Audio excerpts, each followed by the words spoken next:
سردیوں کا سورج تیزی سے مغرب کی طرف جھکتا چلا جا رہا تھا۔ رنگ والی گاؤں میں درختوں کے سائے لمبے ہو رہے تھے، ہوا میں ٹھنڈک بڑھ گئی تھی۔ گاؤں سے چند کھیت دور بابے خدا بخش کا کنواں تھا۔ بیلوں کی جوڑی چکر کاٹ رہی تھی اور کھالے میں سفید چمکیلا پانی تیزی سے بہتا چلا جا رہا تھا۔ گاؤں کی کچھ عورتیں کنویں سے پانی بھر رہی تھیں، ان میں چھوٹی بچیاں بھی تھیں، لڑکیاں بھی، اور دو چار درمیانی عمر کی عورتیں بھی۔ پاس ہی چند بچے ملیشیا کی شلوار قمیض پہنے کھیل کود میں مصروف تھے۔ شانی کو پانی نہیں بھرنا تھا، وہ بس یوں ہی اپنی سہیلی سکینہ کے ساتھ کنویں پر چلی آئی تھی۔ شام کے وقت شانی کو حویلی سے باہر نکلنا اور کھلی ہوا میں گھومنا اچھا لگتا تھا، خاص طور سے جب سکینہ ساتھ ہوتی تھی تو اسے زیادہ لطف آتا تھا۔ سکینہ اس کے بچپن کی سہیلی تھی۔ سکینہ ایک عام کاشتکار کی بیٹی تھی، جبکہ شانی گاؤں کے چودھری ارشاد کی اکلوتی دھی رانی تھی۔ دونوں کی حیثیت میں نمایاں فرق تھا، مگر ان کی دوستی ہر چیز سے بالاتر تھی۔ دونوں حویلی کے اندر باہر چڑیوں کی طرح چہکتی پھرتی تھی۔ گاؤں کی ساری گلیاں اور راستے انہیں اپنے گھر کے صحن جیسے لگتے تھے۔ گاؤں کے سب لوگ بھی تو جانے پہچانے تھے، کوئی چاچا تھا، کوئی ماما، کوئی بھائی، ہر بوڑھی عورت بیبے اور ہر درمیانی عمر کی عورت ماسی تھی۔ گاؤں کی فضا میں ایک گہرا اپنا پن تھا۔ اسی اپنے پن کا اعزاز تھا کہ گاؤں کی لڑکیاں گھر کی چار دیواری سے باہر بھی آزادانہ چہلیں کرتی تھیں اور ان کے ہنسی مذاق سے کرب و جوار گونجتے تھے۔ اس روز بھی کچھ ایسی ہی فضا بنی ہوئی تھی۔ شانی نے شرارت سے سغرا کو مٹی کا ڈھیلا مارا تھا۔ اب سغرا اور شمیم پانی سے بھری ہوئی کٹوری لے کر شانی کے پیچھے بھاگ رہی تھیں۔ وہ دونوں بھی تو نوخیز تھیں، لیکن شانی کے بدن میں چستی اور لچک ان دونوں سے زیادہ تھی۔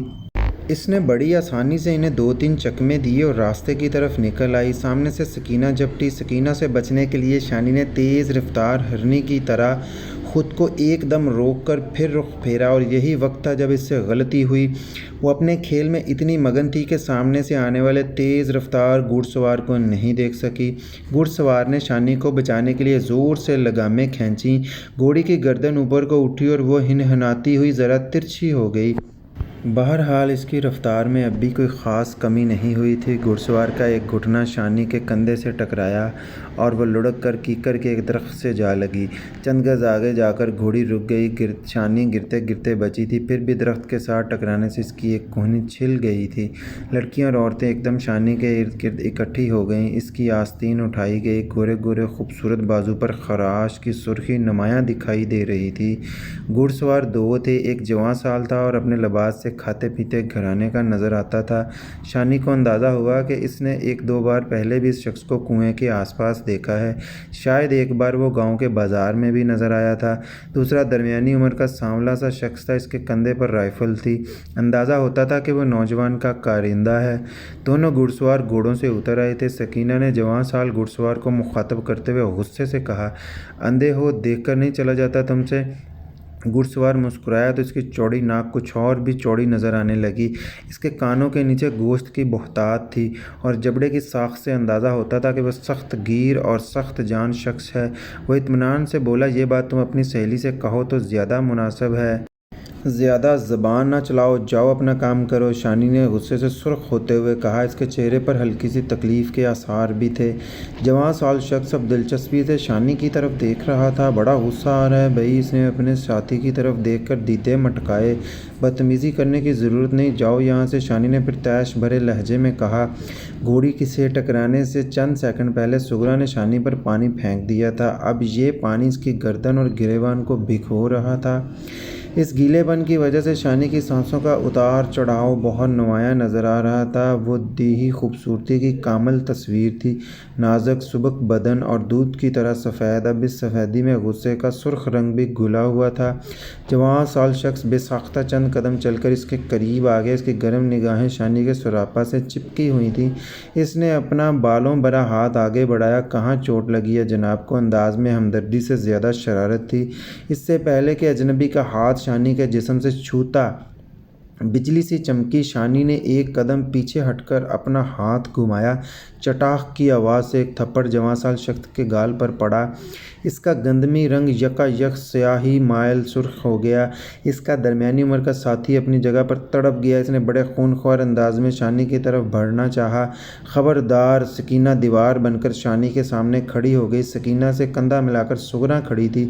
میں تمہیں زندہ نہیں چھوڑوں گا۔ تم نے چودھری جی پر ہاتھ اٹھایا۔ درمیانی عمر کا شخص گرجا اور اس نے سکینہ اور سغرا کو دھکیل کر شانی کی طرف بڑھنا چاہا۔ اس کا انداز خطرناک تھا، لیکن پھر وہ رک گیا۔ جوان سال شخص نے اپنے ہاتھ سے اسے روک دیا تھا۔ نہیں اکبرے، جانے دے اسے، جوان سال شخص نے عجیب سے لہجے میں کہا۔ اس لہجے میں امن پسندی اور درگزر کی بجائے جنگ اور طیش کا رنگ جھلکتا تھا۔ درمیانی عمر کے شخص نے، جس کا نام اکبرے لیا گیا تھا، پھنکارتے ہوئے اپنے مالک کی طرف دیکھا۔ پھر اس کی آنکھوں میں نہ جانے کیا پڑا کہ قدرے ٹھنڈا ہو گیا۔ جوان سال چودھری کا ایک گال اور کان سرخ ہو رہا تھا۔ اس نے ایک ہاتھ سے ہولے ہولے اپنے گال کو سہلایا۔ اس کی تیز نگاہیں بدستور شانی کے سراپا پر تھیں۔ گمبھیر آواز میں بولا، یہ تم نے اچھا نہیں کیا ہے، چل جا اپنا کام کر۔ ایک ادھیڑ عمر عورت بولی، نہیں تو ابھی گاؤں کے مرد آ جائیں گے، مار مار کر ہاتھ پیر توڑ دیں گے تم دونوں کے۔ جوان سال شخص نے جیسے ادھیڑ عمر عورت کی بات سنی ہی نہیں۔ اس کی نگاہوں کا طیش بدستور شانی کے جسم کو چھید رہا تھا۔ موٹے موٹے سانولے ہونٹوں پر اب ایک زہریلی سی مسکراہٹ نظر آنے لگی تھی۔ کچھ ہی دیر بعد دونوں گھڑ سوار دھول اڑاتے ہوئے نظروں سے اوجھل ہو گئے۔ سکینہ نے اپنی اوڑھنی کا کنارہ پھاڑ کر شانی کی کہنی پر باندھ دیا۔ اسی دوران میں درختوں کے اندر سے رنگ والی گاؤں کا سابقہ چوکیدار بابا نتھا اپنی لاٹھی ٹیکتا ہوا عورتوں کے پاس پہنچ گیا۔ اس نے یہاں پہنچنے سے پہلے سارا واقعہ تو نہیں دیکھا تھا، لیکن جوان سال چودھری اور اس کے کارندے اکبرے کی جھلک ضرور دیکھ لی تھی۔ لڑکیوں کے پاس پہنچ کر بابا نتھا بولا، کیا ہوا دھی رانیوں، یہ بندے تم سے کیا کہہ رہے تھے؟ سکینہ نے ایک ہی سانس میں سارا واقعہ کہہ سنایا اور شانی کی زخمی کہنی بھی دکھا دی۔ بابے نتھے کے چہرے پر تشویش کے آثار نظر آ رہے تھے۔ دور کچے راستے کی آخری سرے پر دونوں گھڑ سواروں کی اڑاتی ہوئی دھول ابھی تک باقی تھی۔ اس بکھری بکھری سی دھول کے ذرات ڈوبتے سورج کی روشنی میں چمک رہے تھے اور ان کے عقب میں کماد کے بلند کھیت تھے۔ بابے نتھے نے گہری سانس لیتے ہوئے کہا، مجھے شک پڑتا ہے کہ یہ نارپور کا چودھری فاقہ تھا۔ چودھری فاقہ یہ کون ہے؟ سغرا نے ناک چڑھا کر پوچھا۔ بڑی اوتری شے ہے، بابے نتھے نے کھوئے کھوئے انداز میں کہا اور پھر لڑکیوں کی طرف دیکھنے لگا۔ اس کے چہرے پر بزرگانہ ناراضگی دکھائی دی۔ شانی کی زخمی کہنی کی طرف دیکھتے ہوئے بولا، اتنی چھوٹی سی خراش کے لیے تم نے اتنا جھگڑا ڈال دیا ہے؟ بابا بات خراش کی نہیں ہے، وہ لفنگا شانی پر ہاتھ ڈال رہا تھا، سکینہ نے تنک کر کہا۔ بابے نتھے نے کچھ نہیں کہا، بس خاموشی سے کچھ سوچتا رہا۔ سغرا نے کہا، بابا یہ نارپور کا نام تو شاید پہلے بھی کہیں سنا ہوا ہے، لیکن یہ چودھری فاقے کا نام پہلی بار سن رہے ہیں۔ یہ کس باغ کی مولی ہے؟ یہ اچھا بندہ نہیں ہے۔ اس کا باپ بھی ایک نمبر کا سخت اور کرخت زمیندار تھا۔ لوگ کہتے ہیں کہ اس نے اپنے 3 مزاروں کو بجلی والے ٹوکے میں دے کر کٹوا دیا تھا۔ اگر دھی رانی نے اسے تھپڑ مارا ہے تو یہ آسانی سے نہیں بھولے گا۔ اس کے بدلے میں کچھ نہ کچھ کرے گا ضرور۔ کیا کر لے گا؟ فوج لے کر آ جائے گا۔ بڑے دیکھے ہیں ایسے سورمے۔ ادھیڑ عمر عورت نے سر جھٹک کر کہا۔ لڑکیاں ہنسی مذاق کی باتیں کرنے لگیں۔ شانی بھی ان باتوں میں شریک ہو گئی۔ بابا نتھا اپنی گمشدہ بکری ڈھونڈتا ہوا آگے نکل گیا۔ بات آئی گئی ہوگی، معمولی سی خراش تھی۔ شانی نے گھر میں بتانے کی ضرورت بھی نہیں سمجھی۔ دیکھا جاتا تو اس واقعے میں قصور اس کا اپنا ہی تھا۔ وہ بھاگتی ہوئی خود ہی گھوڑی کے آگے آ گئی تھی۔ اگر وہ یہ بات ابا جی کو بتاتی تو سب سے پہلے تو اسے ہی ڈانٹ ڈپٹ ہونا تھی، اور ابا جی کی ہلکی سی ڈانٹ بھی اس سے برداشت نہیں ہوتی تھی۔ جس سے پیار زیادہ ہو، اس کا مارا ہوا پھول بھی تکلیف دیتا ہے۔ ابا جی سے شانی کو بہت پیار تھا۔ وہ ان کی اکلوتی بیٹی تھی۔ 2 بھائی تھے، ایک تو کاروبار کے سلسلے میں کویت میں مقیم تھا اور دوسرا گاؤں میں ہی تھا، لیکن اسے اپنے مشغلوں سے ہی فرصت نہیں تھی۔ گھر میں اس کے پاؤں کم ہی ٹکتے تھے۔ آج آ کے شانی ہی تھی جو رات کو ان کے پاؤں دباتی تھی، جمعے کی دوپہر ان کے سر میں سرسوں کے تیل یا دیسی گھی کی مالش کرتی تھی، ان کی کھانسی کی دوا، ان کی اینک، پگڑی اور جوتی وغیرہ کا خیال رکھتی تھی۔ یہ چیزیں چودھری ارشاد کو ہمیشہ مقررہ جگہ پر پڑی ملتی تھی اور یہی وہ ہمیشہ سے چاہتے تھے۔ یوں تو شانی کی مرحومہ ماں بھی ان باتوں کا بہت خیال رکھتی تھیں، اکثر ان سے ہی بے پرواہی بھی ہو جاتی تھی۔ ایسے میں چودھری ارشاد بڑے جذبز ہوتے تھے۔ ان کی زندگی میں سلیقہ تھا، ترتیب تھی، اور وہ چاہتے تھے کہ دیگر اہل خانہ کے رویے میں بھی یہ صفات آ جائیں۔ شانی کی والدہ تقریباً 3 سال پہلے سرطان جیسے موذی مرض کا شکار ہو کر انتقال کر گئی تھی۔ ان کے علاج معالجے پر چودھری ارشاد نے روپیہ پانی کی طرح بہایا تھا، اور بات صرف روپے ہی کی نہیں تھی۔ انہوں نے 6 ماہ تک ہر طرح کی بھاگ دوڑ کر کے خود کو بھی ہلکان کیا تھا۔ انہی دنوں میں شانی کو اندازہ ہوا تھا کہ اس کے ابا، جو بظاہر عام سی زندگی گزار رہے تھے، در حقیقت ایک دوسرے سے کتنی محبت رکھتے ہیں۔